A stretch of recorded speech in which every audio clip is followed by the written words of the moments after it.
नमस्कार दोस्तों, स्वागत है आपका एक बार फिर से आपके अपने YouTube चैनल पर। आज की इस वीडियो में हम बात करने वाले हैं पितृपक्ष में शॉपिंग के बारे में। आप सभी ने सुना होगा कि पितृपक्ष में किसी शुभ काम की शुरुआत ना करें, कोई नई चीज खरीदे नहीं, वरना आपको परेशानी झेलनी पड़ सकती है। तो आज की इस वीडियो में हम उन सभी चीजों पर बात करेंगे जो कि आपको बिल्कुल भी नहीं खरीदनी चाहिए।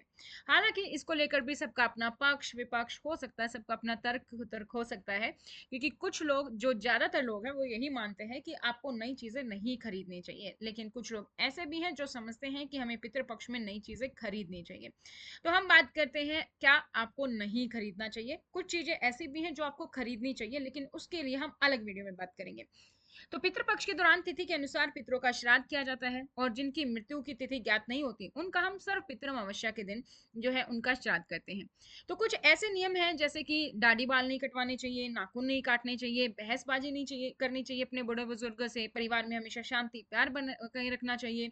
तो साथ ही कुछ ऐसी वस्तुएं भी हैं जिनका आपको पितृपक्ष के दौरान खरीदना सही नहीं माना जाता। इन चीजों के खरीदने से पितृ देवता नाराज हो जाते हैं। तो चलिए आज उसी के बारे में बात करें।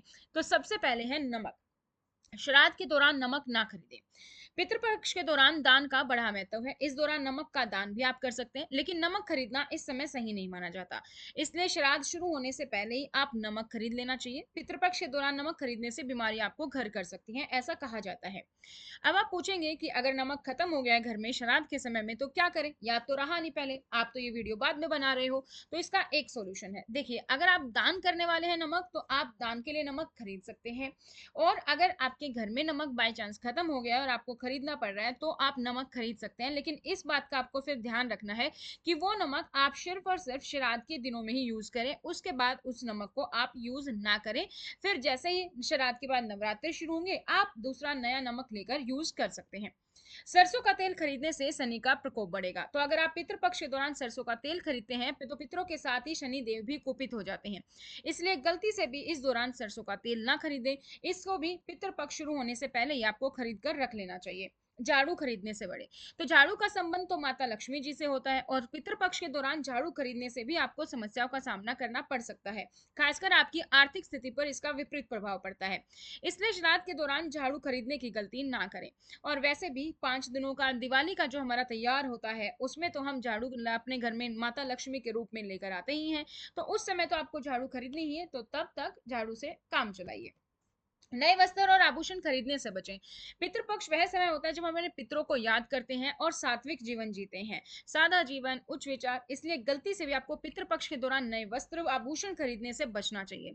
इस अवधि में बहुत ज्यादा साज सज्जा करने की बजाय सात्विक रहने के लिए ही आप कोशिश करें, इससे पितृ प्रसन्न होते हैं। वाहन और भूमि भवन की खरीदारी ना करें।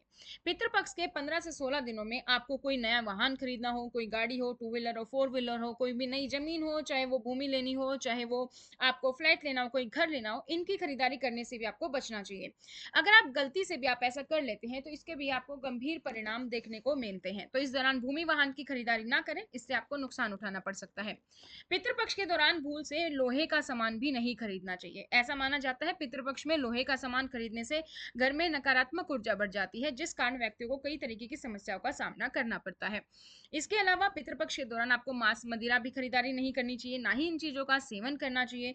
इन चीजों का सेवन करने से आप तो कष्ट भोगते हैं, साथ ही आपके पितरों की आत्मा भी अशांत रहती है। तो दोस्तों, इन बातों का आप जरूर से ध्यान रखें। अगर आप जो है पितृपक्ष में जो है पूजा करते हैं, श्राद्ध निकालते हैं, आपके घर में इसको पूरा माना जाता है, तो इन सारी चीजों का भी आप जो है ध्यान रखें। और आप सबकी अपनी आस्था है, अपनी श्रद्धा है, जिसके घर में जिस तरीके के नियम है वो पालन कर सकता है, लेकिन ये जो नियम है ये लगभग हर जगह भारत के हर कोने में माने जाते हैं। आज की इस वीडियो में इतना ही। फिर मिलेंगे नई जानकारी के साथ, तब तक धन्यवाद।